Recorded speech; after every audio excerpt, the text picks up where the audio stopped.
Thank you.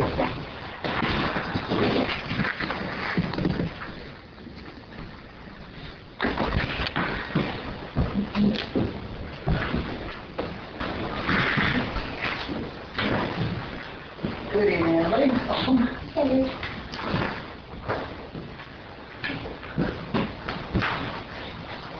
Since we have one new person here tonight, let me remind you that this is being recorded and it will wind up on the website. It's on a control page that people have to pay to access so that it won't be just generally out there for everybody. But it is going to be on the website and anybody can hear it, so be aware of that.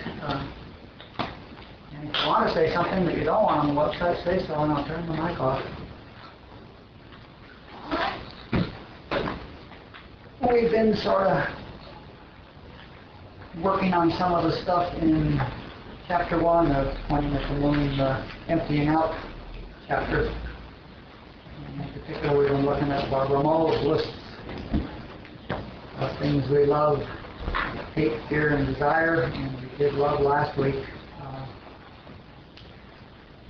So let's just jump in on that right now. Let's start with, let's move on to things we hate.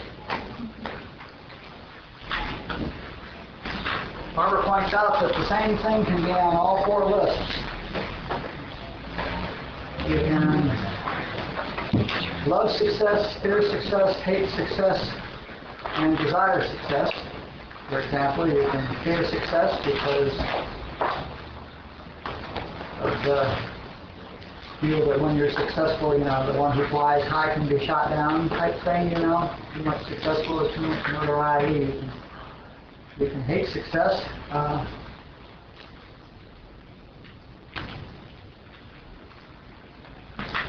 You can do, many people desire success and love success. So we're looking for things or people that we hate. Another clue is it might be a good idea to look at the. If you're looking for things you hate, you might want to look at the things you thought you loved. Because human love includes expectations and includes, therefore, unfulfilled expectations, therefore includes resentment often that leads to hatred. So that's a good place to look. Who wants to do some work on things they hate? Who's got stuff they hate? And don't tell me all don't have anything to hate.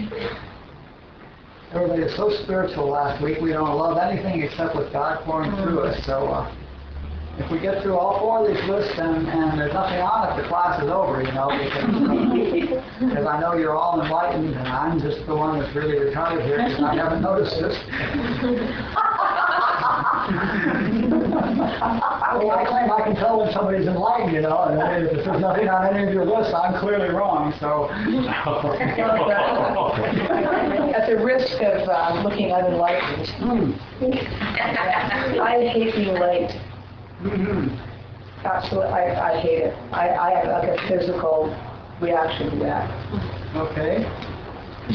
And what's under that? Fear. Okay. That if I'm late, something's going to happen bad. Sure. So it's a skirt thing. Yeah. Yeah, sure. Yeah. Well, yeah, anger. I had 4 things on my list. Oh, good. 3 I thought were pretty good. 1 was great. And it was the same thing for what I fear. It was all the same. So Okay. my hate list is war, injustice, prejudice, and the great one, George Bush. Hate him. So these are the things that are chaining you to your humanhood. So why do you, let's look at them a little bit. War. Why do you hate war? Do you think it's bad? You're trying to trap me in my humanhood here. Okay, war. What? Well, there's no trapping to be done. You've announced your humanhood. You've announced 4 of the things that are keeping you human, so there's no trapping to be done. No, I guess I hate war because it's so senseless and people get killed and, you know, but of course, God is running the show, nothing is senseless, it's all happening for a reason. Do you think it should be different? I do. I have to admit, human me, that part of me definitely thinks it should be different. Can't we all just love each other? No. If we could all love each other, we wouldn't be here. We'd be done. What were the other ones? Injustice, prejudice. Yeah, okay, so I think. Does anybody have any insight on war? Does everybody hate war, or does anybody not hate war? But my insight is I take it to a personal level that somebody I know, like my two sons would be drafted, have to go to war and get killed. So mine's based on fear, I think. Most definitely. What do you think, Mike? I think chaos is necessary because it brings us to a higher awareness of who we are. Because if everything's going good, we don't have any reason to step beyond our own, comfort zone. So I think war, chaos, everything like that is, since there is no death, then all this stuff will only bring us to a higher awareness of ourselves. If the people that are dying in the war think there's death. Well, yeah, in this lifetime. I think there's death permanent. Right, but I mean, so what's... Yeah, I mean, there's going to be death for them, but again, then, the problem there for them is that it's going to strengthen that script in their next lifetime. So they're going to, but again, sometimes, you read some books like Slaughterhouse, I forget the name of that book, but yeah, where you're in these just wild, bizarre scenarios, and you awaken because of the fear, or it's like I used to like danger things because in those dangerous moments, the silliness of thinking and the silliness of daily activity stop. If there were no war, if there were no injustice, if there were no unhappiness, would anyone ever realize that they're God? Or would they all just be happy human beings in the dream, in the illusion? They'd find something else. If there were nothing that was making people unhappy, would anybody ever break out of a dream? We grow through pain, definitely. There's no doubt about it. So what you want to do is lock the world into the wheel of suffering. I thought of what it was, in essence, while you guys were talking, and it's the huge script events that come up between world leaders that lead to war is what I'm afraid of. So I'm afraid of script events. The people killing each other might not have that same, they might have a different script, but the one that I'm afraid of is related to this injustice and prejudice, which are also on my list, and the George Bush part, of course, is all the same thing. The fear of huge script events that are uncontrollable and get so out of control that fill in blank, that what? That people die over it. Or that, and then, of course, I will die. People are you, yeah. Yeah. People are you. People die whether they go to war or not. 300,000 people a day are dying. Just statistically, if they all were perfectly healthy, just to keep the population from growing too fast. So I'm afraid of death, so that's why those four things are on my hate list. Okay, so I just want to see what it is that's really tying us here, because To go back to that though now, but that's not. But I see my error in the way I see it too, because then I'm creating this illusion that the world needs suffering to become free, and that's not necessarily true either. that's part of the Leelaa too. Yeah. It's all part of the same game. No, the world doesn't need suffering, the world doesn't need lack of suffering, the world needs to wake up. But if the world were all awake, there'd be no world. Right. Because it's the unillumined that are creating the world. You asked a question about the war, and I don't even notice the war. I mean, I hear about this war.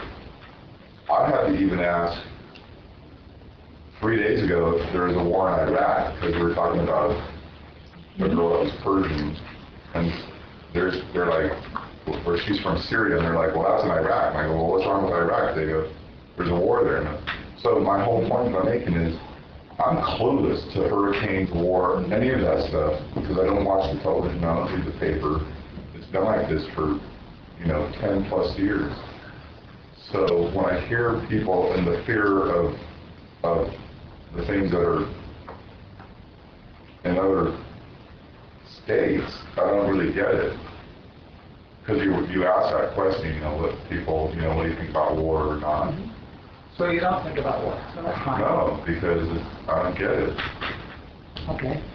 Who else has something they hate, something different? Please. Well, I mean, what I did was I stepped it back. It's like I have a tremendous fear of driving in the fast lane when somebody else is driving. I mean, it brings up, it's like, then I backed it up to it's out of control, and then powerlessness, and then I will die. But, a couple of years ago, I had an insight on, I was sitting in a service at Agape, and it was, I heard Reverend Michael say that, that we're eternal. And so it like clicked for me, and I thought, okay, well, if I'm eternal and if I'm immortal, then why do I have a fear of death? And it was like the fear, intellectually I grasped that concept, but my humanhood, I don't know what it is, keeps me tied to, and friends who have driven with Mike and I will attest to it. I have, a tremendous fear. I'm able to manage it, but I can feel the emotion coming up. It is a tremendous fear I am going to die. And thank God he hears me and accommodates me, because otherwise he'll move over, because otherwise I don't know what would happen if I would have to stay in that lane. It's just total, I will die. Sure.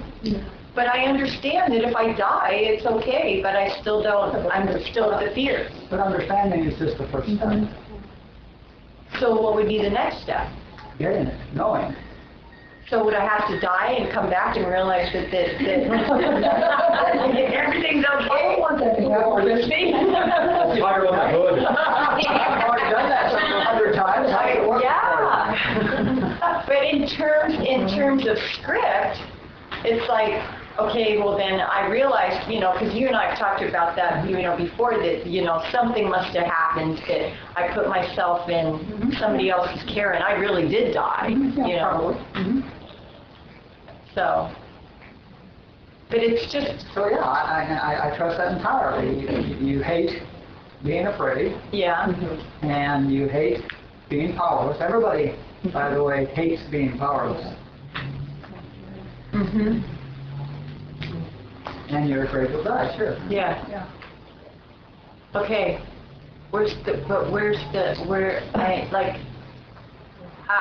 have that, but it's like, so where do I go from there? Yeah. You keep doing the work you're doing. The answer is you have to wake up. Or perhaps if you did a past life with Dulcie and actually experienced a past life, then you would know that here you are. So is Mike in error, like accommodating me, or should I stay in the fast lane? Or is it, Don't stay in the fast lane. I don't know. That's what it feels like. It's like...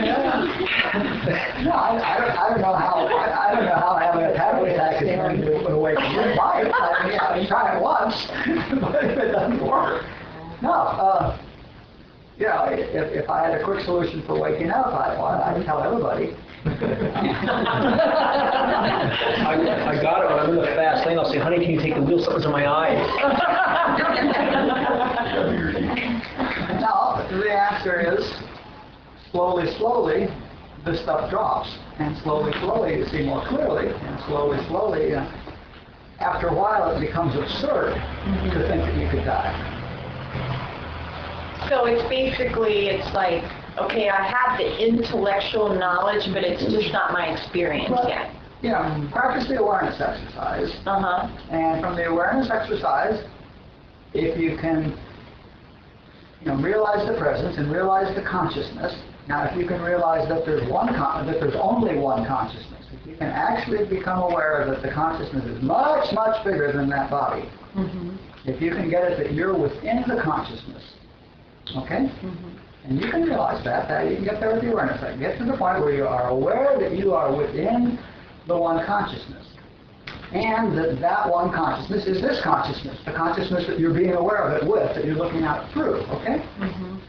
Now, so your consciousness is the one consciousness. In other words, you're that one consciousness within which the whole live is going on. And you can actually experience that right now through the awareness exercise, through choosing to do that, through focusing your awareness on the fact that there's only one consciousness, there's only one mind. You can experience that there is only one mind and only one consciousness, okay? And that's your consciousness. I say this consciousness, but you say this consciousness, and it's the same this, okay? So, when you're in that experience, your body is absolutely irrelevant. The body is one of the things you're conscious of. It's not that your body is conscious, okay? So when you have the experience that your body is one of the things you're conscious of, then what does it matter whether the body dies, okay? Now that's the short route, without doing past lives and stuff like that. And I really believe for a lot of people, devoted practice to something like that, well, specifically the awareness exercise, that's what it's good for, okay? To have that realization. Make sense? Yeah. Yeah. You get it? Yeah, I get it. I'm just like, what I'm doing is I'm going through the event in the car, and it's like it's a matter of me being able to get in there in that 3 seconds and realize that. Well, I don't know. It just goes right up. I don't know that you need to do it then. I'm suggesting that you really become aware. Okay, I'm in my daily that practice. body is not you. Okay. See, obviously you still, at some very functional level, think that body and mind is you. Yeah. Okay. That makes sense. You still believe that you're in the body. Like I was telling you on your fear of flying. I totally identify Christy. Mine's just in an airplane, so. Yeah. But if you can get that the airplane's in you, I know. But I got to do that outside of it, because once I'm in there, it's just you're not fear going to do takes that when you're in over. fear, because when you're in fear, you're in kid. Yeah. But if you could become able to be aware at will that the body and the airplane are within you, rather than you being inside the airplane, or that body is within you, but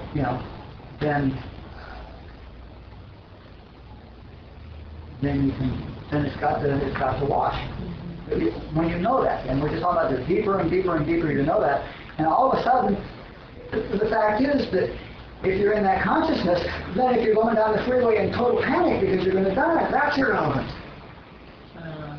What does it matter if the body's in total panic? That's silly. You're sitting there as the witness observing, that's silly. Okay, that's like the same experience with Adele, but hers is the pain. It didn't matter. Okay. Right. Okay. Yeah, and Nisargadatta, when he was asked, dying of lung cancer, are you in pain? And his response is, there is pain. It had nothing to do with it. Okay? And Robert. Robert, whose body had Parkinson's, and who absolutely convinced me that he says, that's no more my body than this one. He pointed to me, touched me, neither one was his body, so what does it matter whether this one has Parkinson's, Irrelevant. So you can try to go into that door and just become aware of who you really are. By the way, then your scripts become irrelevant, and your kid issues become irrelevant. The whole thing becomes irrelevant if you can do that, okay? Yes? It appears that it's, I hate fear. And we have hate and fear separated on the list. So we fear some things that we don't hate. We may not hate everything we fear. My thing is I hate being hungry. And I mean, Yes. and I hate that. But then it's the same thing as I'm afraid that I'm going to starve to death. So his war, her plane, it's all the same Thanks, sir. context. Now do you see why Pagnale put on his list fear of death? You know, Barbara's is love, hate, fear, and desire. Pagnale's were attractions, aversions, and the fear of death.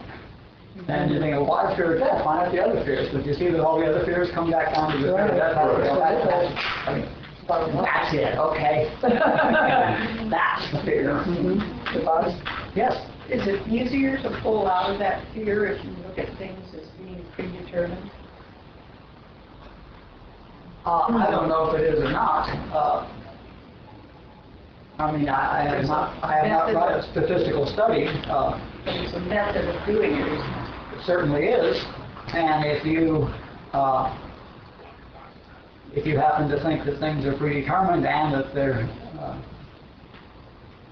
determined by something beneficial, then you might not be afraid you'll die. But I don't particularly think whether, if I was afraid of dying, I don't think it would make much difference to me whether it was determined or not. That's one of the things that Robert said in his tapes, that what's the point of worrying about, that you're going to be strangled to death because you're going to die anyway eventually, so what does it matter how that's going to happen? Well, I want to do it pain-free, and I don't have to do it now. Yeah. Later and painlessly, I was just going to add what Jung said, because I have 5 things that I hate, and 2 of them are being hungry and being cold. And they're really, but when I did the past life work, they were death experiences. Being hungry and being cold resulted in death. But one that I had also, I had the being late, being rushed, and being late.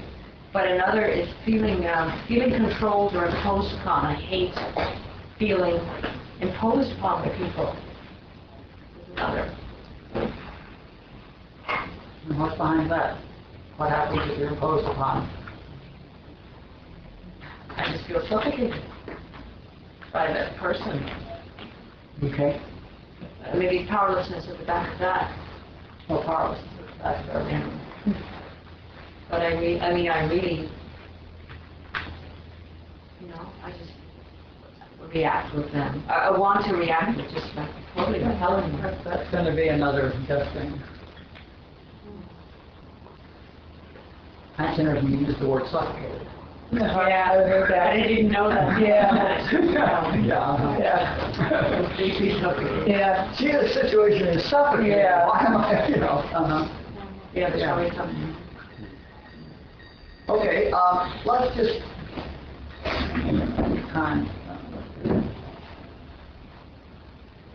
let's talk about things that we fear that we don't hate. Are there any of those? Yeah. Let's look at a few non-hate fears, just to get a sense of Pain, that it will never end, that I'll be in it and it will just never ever go away, ever. But if you know it's going to go away, you're not afraid of pain? No, I'm afraid of it anyway. And It'll never go away. And it'll never go away. We all know that the painful stuff never goes away. It's only the happy stuff that goes away. I mean, I find anytime I'm in anybody's office that I think can cause me pain, that's the first thing out of my mouth. Is this going to hurt? I mean, and it's like I'm 5 saying that. It's a little kid saying that. And it doesn't matter what they tell me. I know it's going to come anyway. And I'm scared, really scared. And just because of the point, and that's that's reinforcing your belief that you are this independent life. I have a body that can be That can die. That that's who you are. It's interesting. With that one, though, I don't go to dying. It's really interesting. Dying almost seems like it'd be a good thing. Yeah. It's that... But yeah, does that make sense? Yeah, the point isn't that all these things on these lists make you die. Right. The point is that all these things on your list keep you here. And keep you from being free. And you have no control over them. That's a big one, too. Powerless over it is huge. Yeah, that's the appearance, Right, but the appearance is that the human being is powerless over them. okay. And see, that the point is that you're focused on the pain, or preventing the pain, and that means you're focused on the human being, and that means that you're staying here for a while. The whole point of this exercise is just to see, you know, we all claim we're trying to get free, and I assume we do. So, you know, I don't know what you're hanging out here for. Yeah, I was just thinking about that this afternoon, too, you know. Well, we'll get there in a minute when we get to desires. So, yeah, I just want you to see that that's time here. Right. Because you believe you have a body, you're afraid of pain, and because you're afraid of pain, you reinforce the belief that you have a body. Right. Also, being afraid of pain increases the pain. Right. Who else? I put a fear of, my big one was, the first thing that came to my head was I have a fear of not waking up. I have a fear of, I guess it's the pain, but the mental more than physical. Is that a fear of death? Not waking up? Fear of not waking up becoming enlightened, or fear of not waking up from a sleep? No, becoming enlightened, or just of always being asleep and always being... Oh, not to worry. It's absolutely inevitable that you become enlightened, because you already are. Okay. Let me ask you Rajneesh's question. Rajneesh says, how will you know when you're enlightened?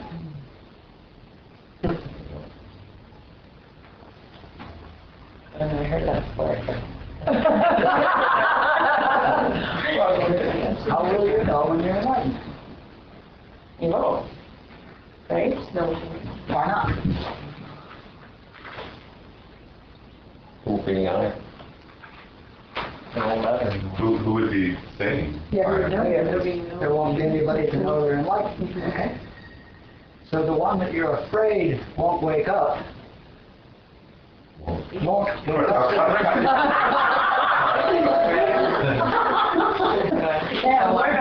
Can't wake up is the problem. Is the preventative. Is what's keeping you from waking up. The one who wants to wake up. Okay. That's like... Okay.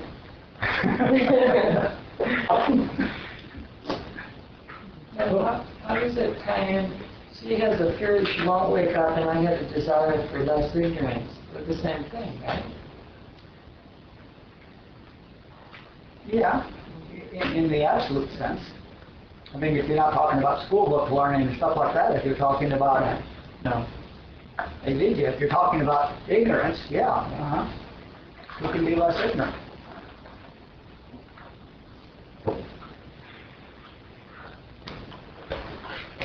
Trying to accomplish something, well, that maybe that's on everybody's desire list. Trying to do something is a block. The one who is trying to do something is the block.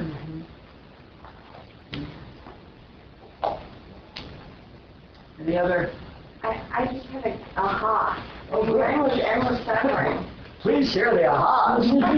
Endless suffering. And most of them are sensations. Not dying. Dying sounds good. Endless suffering. I just got it. The person who's afraid of suffering will always suffer. There's no one there when I stop suffering. I mean, it really helps. Because that is a huge fear. I can never make it stop is my stress, of course. Joel said, no one since the beginning of time has ever died. No one since the beginning of time has ever been sick. No one since the beginning of time has ever suffered. You just understood that. It doesn't matter if that little me keeps suffering. It's just like, whoa. Yeah. There's been a big one. It's irrelevant. Yeah. And the other one that Joel said made no sense whatsoever. I mean, it was like, blah, blah, blah, blah, blah. Whoever dies, what does that have to do with me? But that's just, thank you. It's the same thing about, that I said the other day. It's the same thing I said the other day. If you're out in the ocean, you fell out of an airplane and you're swimming in the ocean and there's sharks swimming around you. And the question is, what do you pray for? Do you pray for a shark repellent, or do you pray for a life vest, or do you pray for a spear gun, or do you pray for a boat? What do you pray for? A drone. To wake up. And the answer, of course, is to wake up. You're relevant. Whether there are sharks there or not, or where you think you are. Cool, glad. What else? Fears.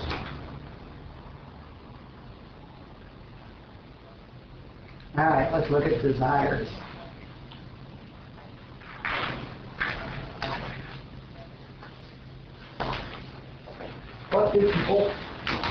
What desires do we have on our list? Mine's down to ice cream on Saturday nights. Are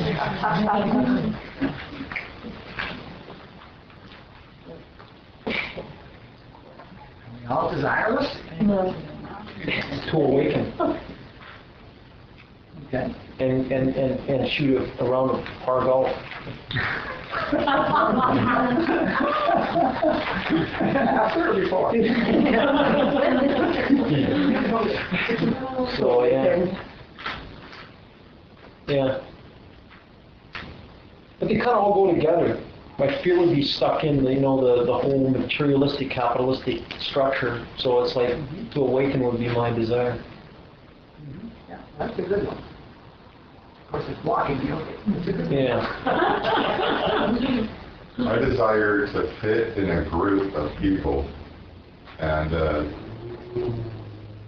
it's like, I know I already do, but then I feel that I don't. Mm-hmm.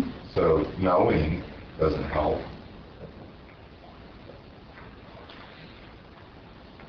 Let's have some more desires. This is petty, but I want everyone to be okay. I really do. Whatever that looks like, I've gotten to that place at least. I don't think I have a clue of what that looks like very much, but I just want everyone to be okay. And to know that they're okay. I know it's a tall order, but No. They are. I want them to know it then, so I can back off.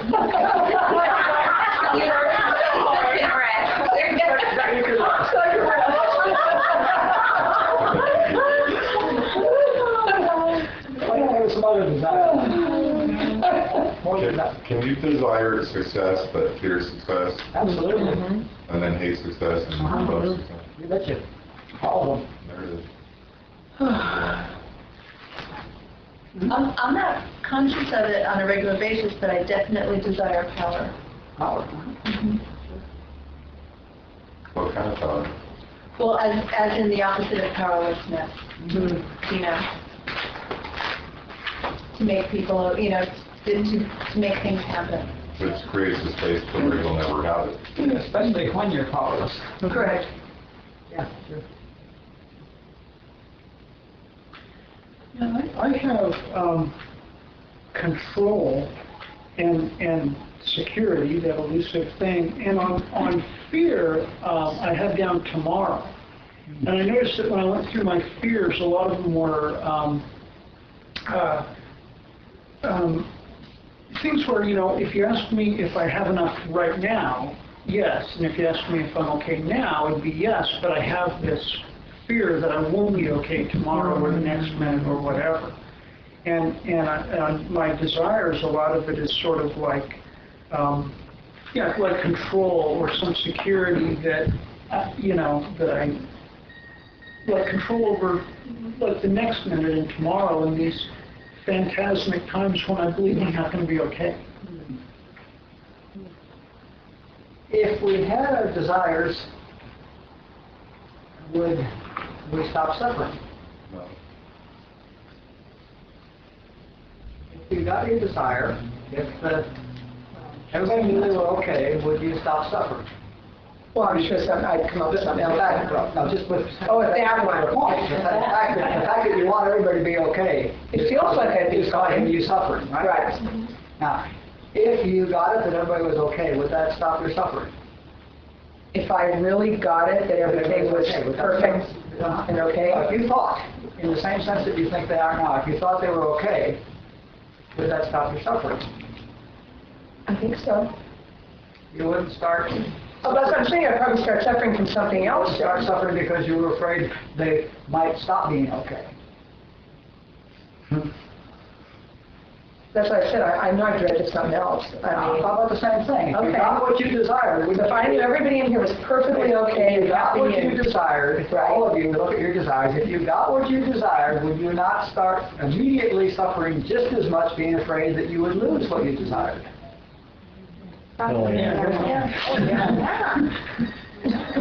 Absolutely interminable, isn't it? That's why Buddha's first noble truth is life is suffering. Human life is suffering, is what he meant to say. Because it is the end, and it will happen, by the way. You will lose. Having received your desire, you will lose it in humanhood because it is the nature of humanhood, it's the nature of duality to change. Nothing stays still. So if you have everything exactly perfect, one instant later it can no longer be perfect because something changed. So you know. yeah, I get that. So pursuing desires has got to be the most futile thing in the world. And did you say that truth, but you said somebody's name? Well, Buddha had a bunch of noble truths, and the first noble truth is that life is suffering. Life sucks and then you die. Yeah. And then life sucks. Then life sucks. That's part of the crux of the noble truths. And humor. If we're all I have a little trouble with Sanskrit. if we're all exactly where we're supposed to be at any given time, then is there really suffering at all anywhere? I don't know, answer me. I mean, being exactly where you are at any given moment doesn't mean you're you're free of suffering. I mean, I see a lot of suffering, so to speak. I see a lot of people who think they're suffering. But isn't the suffering, if we're all part of God and we're exactly where we're supposed to be, we're learning what we were supposed to learn, so is that really suffering? Uh-huh. Yeah. Often. Individual expressions of such. That doesn't make it bad. Doesn't make it unproductive. Okay, there. Doesn't make it negative, you know. Because I find in this phase of life, I do suffer, and I do learn, though, and so I'm glad that I suffered, I guess. Yeah, that's fine. Romans 5. You can be glad you suffer. You can be glad for pain. Yeah, I don't have any trouble with that. The people do seem to suffer. To suffer without a script event is very interesting, too. And to suffer without a script. Oh, that's interesting, too. Yeah, you can suffer, I guess, can't you? Well, I guess you wouldn't ask the question if you could. Speaking of loss, the loss of, life and, people that die. Pain. But when there's suffer pain, what I mean, We talk about suffering is suffering. different than pain. Okay, you can have pain. Suffering's optional. It requires Suffering is, okay, there is script. requires participation on your part in order to suffer. What do you have, Laura? I have things I want to say, but I'm so afraid you're going to ask me a question. And then you'll suffer. I know, I'm going, where's your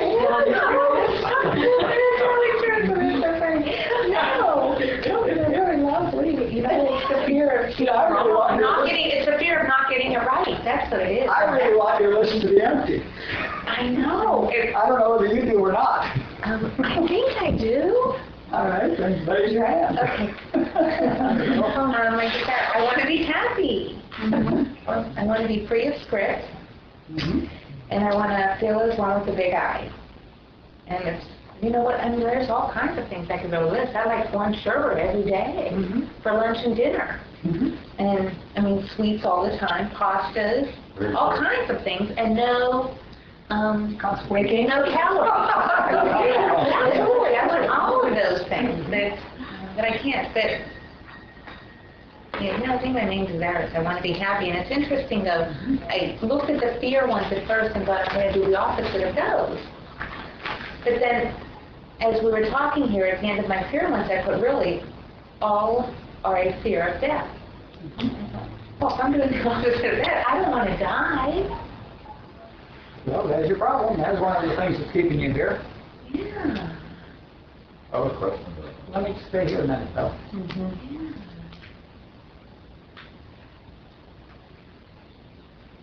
So you want to be happy. Yes. I want to feel happy. Want to feel happy.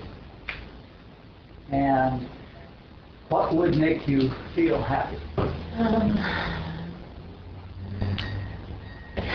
If everybody were happy and okay. If all of my Now, we just agreed that that would make you suffer because you're Correct. afraid they'd stop feeling happy, so that wouldn't make you happy. No, what? A lot of them. You know what? And would the orange sherbet make you happy? No, because I have an awful lot. It's a short term. And when it was gone, I mean, just Then I'm gone. That's apparently the after thing. you had it, that would be gone. Right. So now that's, Let me just give you a hint about, now I'll give you a statement about happy. please. Happy is the default. If you stop everything else, you'll be happy. If you drop all your desires, all your fears, all your hates, all your loves, all your nonsense, all the chatter, all of that, and are quiet, you'll be blissfully happy. So getting rid of all of this list. Happy is the default. The question is not, why am I not happy? And what do I have to be happy? The question is, how am I blocking my happiness? Why am I not happy? People always ask, how come you're so happy? And that's the wrong question. The question is, how come you're not happy? Because you're blocking it by wanting something to be different almost. Yeah, that is it. Yeah. Because I work on that all the time. But it's interesting, we could conceivably be script-free and kid-free and stop there and settle for a happy humanhood. Okay? I mean, that's a perfectly reasonable, people that want, sex and ice cream and I don't know what else, I mean, why not just get rid of the script and get rid of the kids so they quit fucking up your life and enjoy your humanhood? What would be wrong with that? That was one of my fears, normalcy. That would be the least normal person on the face of the earth if you were walking around script-free. That was always my biggest fear, is just being this normal person, because then it's like, it would almost be this Pollyanna fakeness to it, where you wouldn't. Yeah, interesting. Do you think people that act normal are faking it? No, I just think that. Well, I guess I've never seen normal. Yeah, because there isn't They any. have to find normal. I guess when I grew up, it was normal was, when I saw normal, it was people, faking it, because really what they didn't want to show their emotion. It's really the non-alcoholics. God knows we want to be like them. But you don't know what they look like. Wouldn't it be okay to be script-free and walking around and enjoying humanhood? Yeah, if you could do it, except that everything changes. So, I mean, you will, if you do that, come back next lifetime and have a different experience. Yeah, and if that's what people want, go for it. I love it, There's a great story in the autobiography of yoga about this very high guy who couldn't quite get enlightened. He couldn't quite get enlightened, and Babaji came to him and said, well, your problem is you always wanted to live in a castle and be rich and have lots of women and all that sort of stuff, and you've suppressed that and repressed it and been holy and pure all your life. And he said, just for you, I'm going to do it. And he manifested him a castle full of dancing women and all the food and everything, and let the guy take it for a run. And he took it for a run and ran through it until he finally found out that there was nothing there, and became enlightened. He became enlightened. But he had to do the run. was that? Had to put that one down. Was that through his dad was like that? And someone's dad was like that, and he said to his dad, I know you want me like this, but my question that I wanted to get to with her list was, because that was a great list when you started going sherbet and the pasta and blah, blah, blah. When I did that on my list 5 years ago, it was just like, then over the years, it's either I'm lying so that I look good in this room, or, you know, whatever. But then I'm afraid of death. Like this whole hour I've been afraid of death. And it's because I have a false belief that I'm living.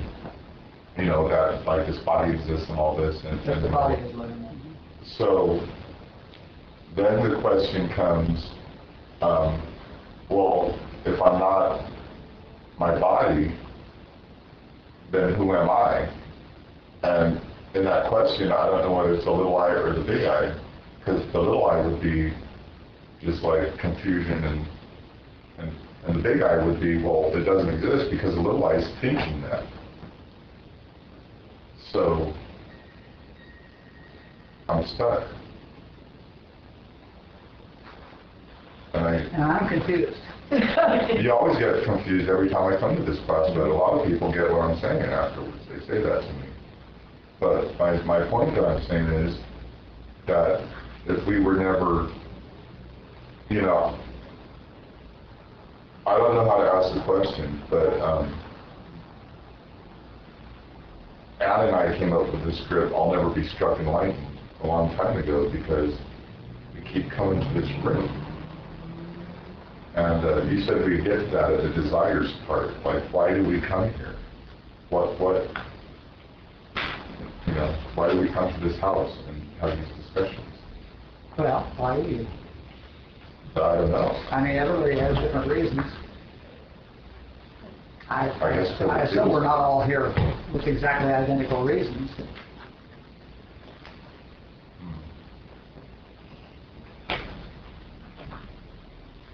Whatever it is you want, you won't get it.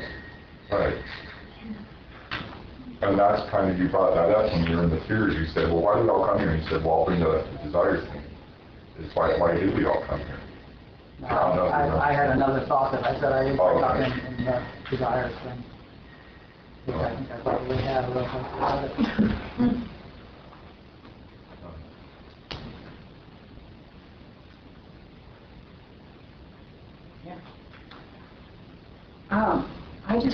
I just put my dog to sleep a couple of weeks ago, and in the moment of doing it, my whole day, I was in the presence, in the heart, and it was right.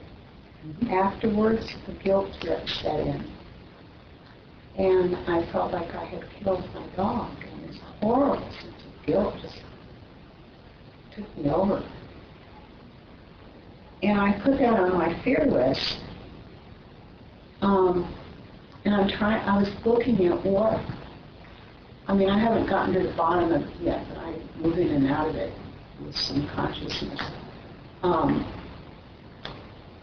I'm wondering how it's related to the fear of death.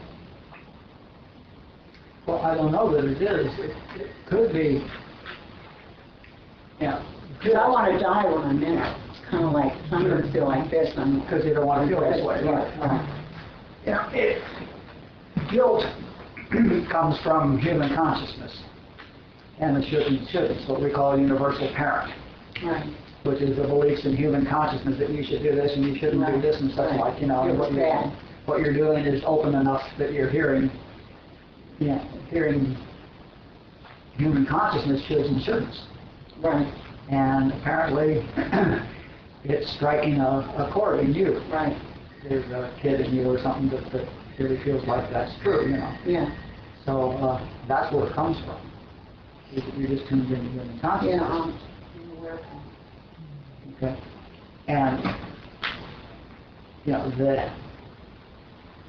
the truth is that everything human consciousness says is a lie. Yeah, I'm aware of that too. Okay. But it doesn't help too much, you know. No, but, you know, the thing that needs to be done is that needs to be stopped right at the point of inception. Mm-hmm. You know, the response to that is nonsense. As many times as you have to say it, liar, liar, nonsense, nonsense, perhaps vehemently, liar, liar. But, you know, it needs to be labeled a liar because it has no power if it's recognized. Well, I think that's not exactly the way you're talking about, but that's the way I moved out of the state. by, getting some detachment and asking, is it true? And doing some other stuff I know how to do. Yeah. But it keeps coming back, so there's some kind of root there that hasn't been pulled up yet. Yep, something in you that's responding or reacting to that, So, that's what we call kid. But there's, it's like you say, there's a piece down in there that hasn't had the light brought to it yet. Right. One of the ways that recently I found to help was I thought, well, there must be a part in here that says I'm bad. Otherwise, how could I have done that? Sure. And so then I'm not into positive thinking, but in this case I tried it. And what I did was just validate that you're good.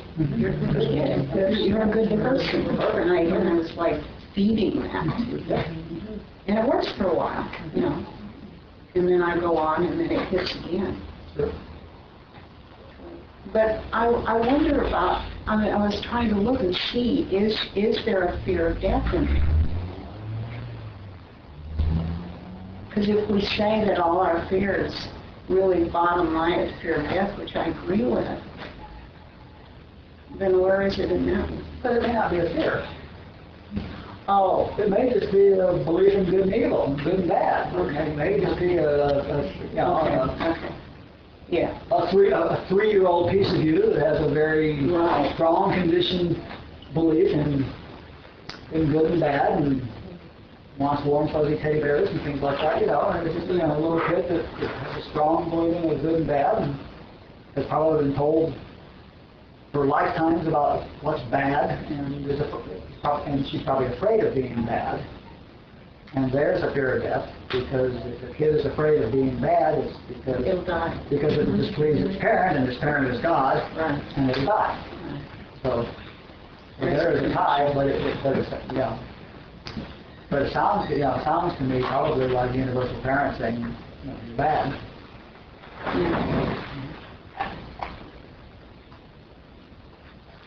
Yeah, let it rise up, which is what you said you're doing. Let it come up, feel it. Let it look and reassure the kid. This is the kind of thing I think you could probably trust your own instincts. Yeah. Did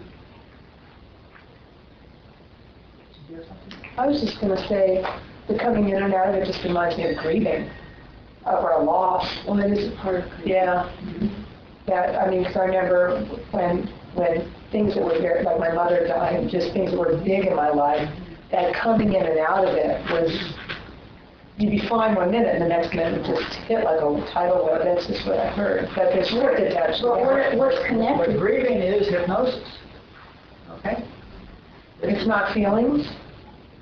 Like we talk about emotion and feelings. I'm talking about it. Isn't grieving a feeling? No. Sadness. Sadness is a feeling. Okay. The loss is the feeling. The hole in your life is the feeling. Got it. The grieving is hypnosis. It's the story on top. Got it. Yes, you are on top of the thing. Got it. Which is demonstrable because you can be lifted out of grieving like that, just like you can be lifted out of the flu. Okay? Okay. If it were real, you couldn't be lifted out of it. Got it. It's not real. Grieving is. Okay. It's like suffering. Okay. It is. I've never heard that. Yeah. And it has the relationship to loss that suffering has to pain. Okay? And because it does cause suffering, all these things cause suffering. Okay. It's interesting. Go ahead, Jan. I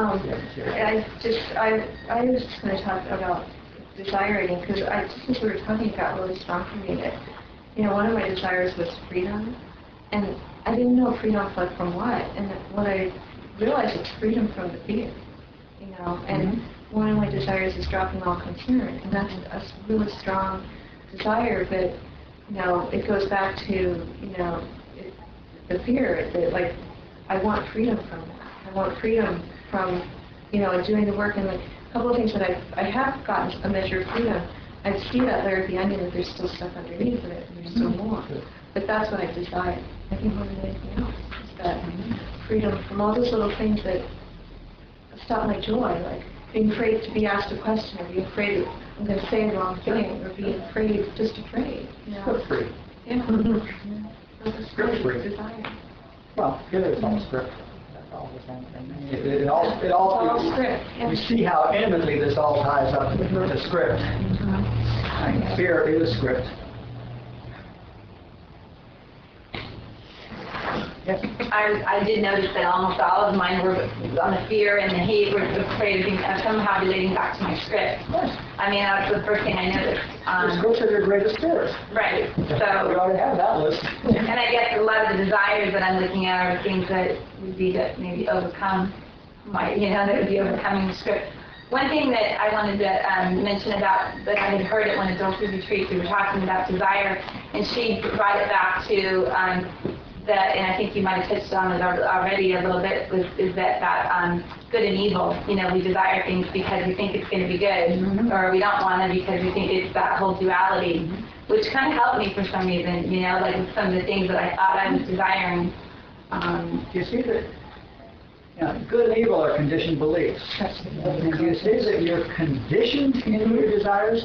And you're conditioned into your aversions by Madison Avenue and church and everything else that television and everything. It's all conditioned.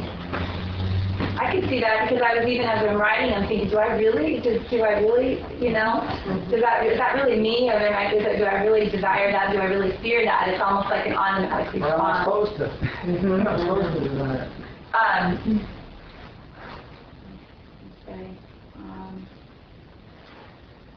Of course, the other thing about desires is we don't have to get too rigorous on this. I mean, we have preferences, and they're fine. Yeah, I mean, if you prefer chocolate ice cream to strawberry ice cream, you're going to have to cross that one. That shouldn't be on any list. That's a preference, okay? Now, if you're invested in it, it's a desire, okay? So we see that there are a lot of things that we would prefer that they were there or not, but if we have any investment in it, or if we have any need for it to happen, need is a nice word. If you need it to be that way, then I think it would be a desire. I'm a little stuck on when you said when you're script and kid-free, it would improve our humanhood, which I understand. That wouldn't default to being enlightened? No. No? Default to be happy human. I mean, I don't understand how you could actually attain being script and kid-free without having some, or a huge amount of God consciousness. I don't really get how you wouldn't automatically be enlightened at that state.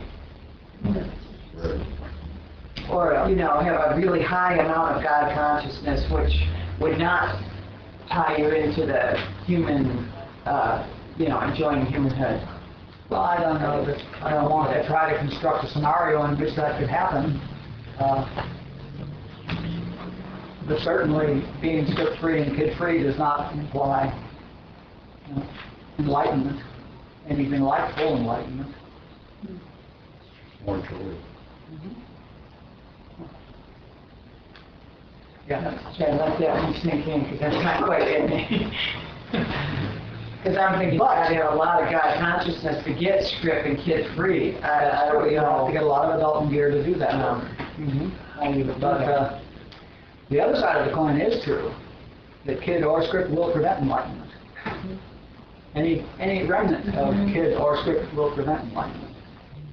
Wouldn't you could just be at a higher level of intellectual consciousness? Like there are 3 or 4 levels of consciousness. There's enlightenment, intellectual consciousness, material, whatever, and wouldn't that put you at a higher level of intellectual consciousness rather than enlightenment? Well, it certainly put you in some, the fact is that, if you're working on improving your humanhood, you could be completely in material consciousness and script and kid-free. I mean, if you did the kid work and you did the script work and you got clean, you can still believe all this is real. And, You know. and be happy or unhappy. Be happy when your desires were being met and unhappy when they weren't, you know. That hit me. I mean, just that.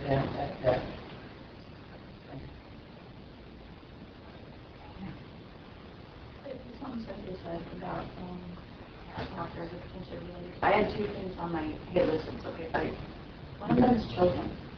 I hate children. I love babies. I think they're adorable. But I mean, it sounds funny. I know, but it's really hard for me because I've always thought something was wrong with me as a woman. Oh, I'm related. But I've noticed like 2 to 10 when they start sort of their identities and all that. And I just, when Cindy said that, it occurred to me that all of the kids I identified for myself are within that age group. Could that be related? I don't, you know, I'm not going to, anything could be, I'm not going to make a blanket statement. I think it would be interesting to find out, to explore why it is that, you know, why do kids who are between 2 and 10 threaten you? I mean, I have a physical reaction when they come in. Okay, so they're threatening you. So, you know, it's certainly worth inquiring to find out what it is. I was afraid to put that out because I'm afraid to judge other women who do have children. I won't, you know, keep your children. You don't care. I do. It's just weird that it's on my list. Well, it's looking at it and it has to go to get free, as you can tell, because it's causing you pain. And I've had it since I was pre-teen. Maybe since you were born. Maybe a bunch of 8-year-olds kicked you to death. Yeah. Maybe some lifetime a long time ago, you know. You might have been stomped to death by a bunch of 6 and 8-year-olds. You know, who knows? Yeah. But that's what that was. You want to ask your other one? No. Thank you for sharing that. Thank you. Well, I guess we have a better handle on the lists.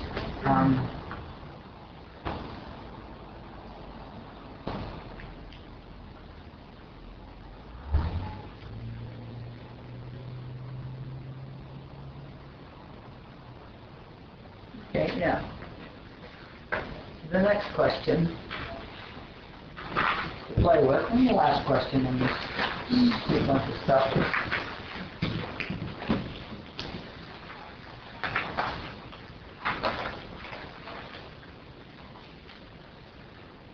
And this is the Barbara question to her students, and it was just nicely said.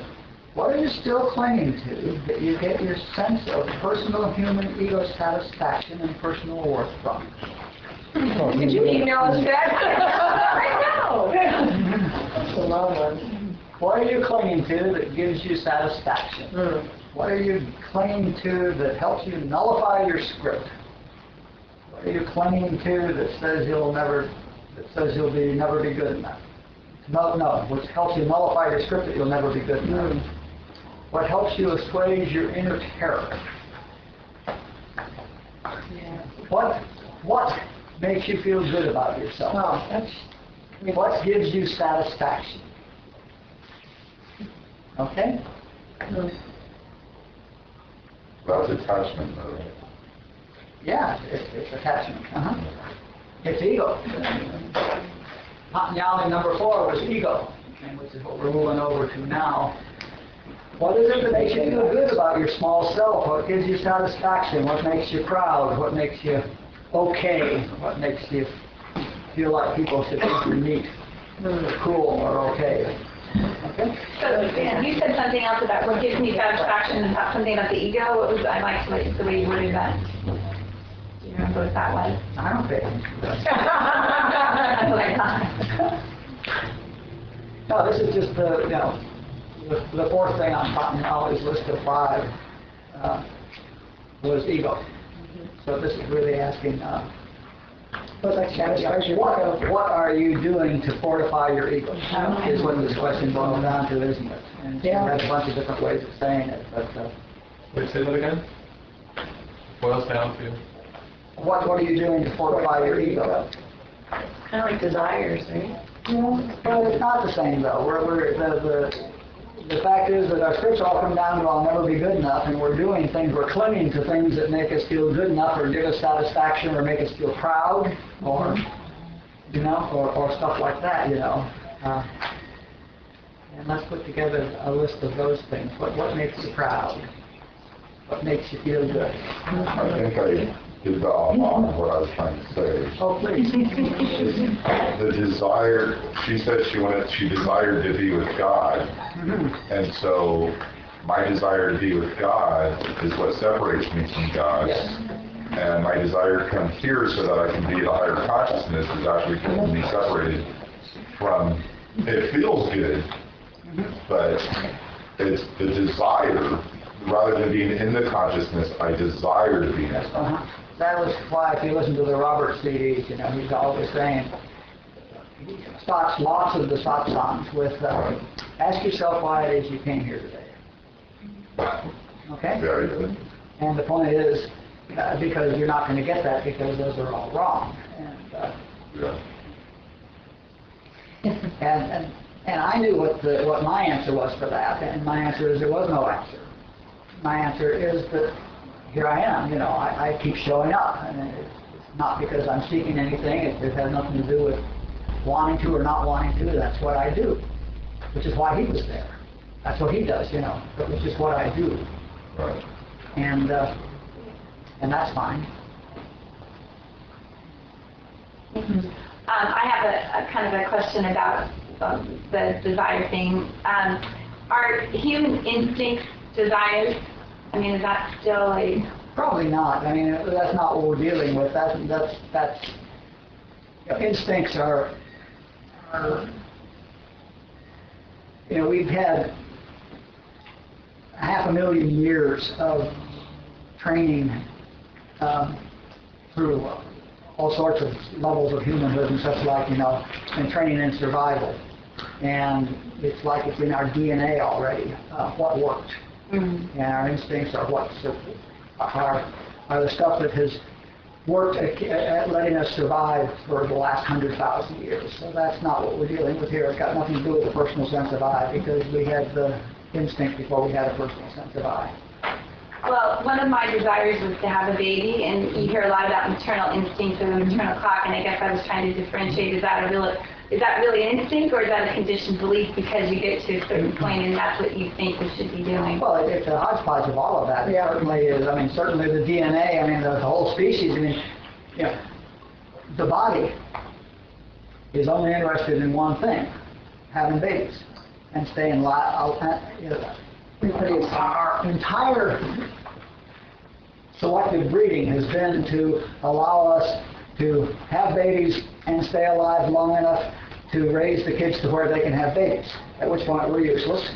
The race has survived. So our only purpose in genetically is to mate and raise babies and keep them alive until they're old enough to mate, which means 12 or 13, okay? So we need to live till we're 26. and then genetics was interesting. So there's that. There's also a strong human conditioning in women, especially in the western United States, but perhaps everywhere. There's a strong human conditioning in world line that says you got to have a baby or you're not complete. And you're undoubtedly hearing that because you're at the right age. And there's a strong sense of the clock running out and all that sort of stuff. And people and women pick up on that. So there's a lot of that going on. And maybe you desire a baby. Okay? All of the above, maybe.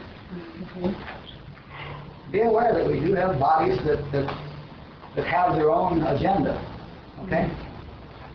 It's not necessarily in our best interest, by the way.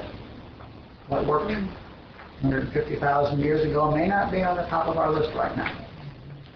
What did you have again? It struck me about reasons for coming. I never meant to have any spiritual experience I've ever had. It was an accident. And but I suspect it had something to do with where I was showing up. So, you know, that's what I learned in AA about. It doesn't matter why you're doing, ask and see. So I think eventually, probably, I know I've changed my reasons for coming, but behavior, Yeah. You know what I mean? It doesn't matter why you come. I mean, the consciousness, whatever their consciousness is in here, is going to do whatever it's going to do, regardless of why you come. Rashneesh used to tell dirty jokes. You know, I mean, really filthy, dirty jokes to freak out the people and to shake them up. But the reality was, and he explained this to us, the reality was that he was entertaining us for an hour and a half so that we'd be in his consciousness, because that's where the work happened. And it made no difference what he said. You know, I used to go to the lectures that he gave. He gave a lecture in English for a month, and then the next month he'd talk in Hindi. And I'd go to the lectures in Hindi and get more out of them than I did out of the English lectures, because in Hindi, first of all, there were only like 600 people there, 599 who could speak Hindi, and me. And so it was much closer, and we were all up around him really close. And the other thing is I didn't understand the word he said. And so I didn't get continually confounded by, oh, I got to remember that. Oh, that's good. I got to write that one. I got to, you know, and all this stuff going on in my head about how good this shit is and how I got to remember it and that. You know, I couldn't get it. And the Hindu language has a different inflection, a different cadence to it than ours. And the tones are different. I mean, the rising and falling of the tones are different. And my ear was trained to the English song. And so when he sang his Hindu song, I kept falling off the end of the sentences into the silence, because the end of the sentence sound didn't trigger any sentence in me. So I kept falling off the end of his sentences into the silence. Well, how could I possibly spend my time better than getting dropped into the silence, sentence by sentence, you know? And what he's saying is that, you know, it's the silence between the words that's why you're here anyway. So it doesn't matter why anybody's here. We're all here just because together we're in a consciousness that lifts the thought love and it's working tonight. Cool. Let's get quiet for a minute. Put a feel on this. Let's see where we go next.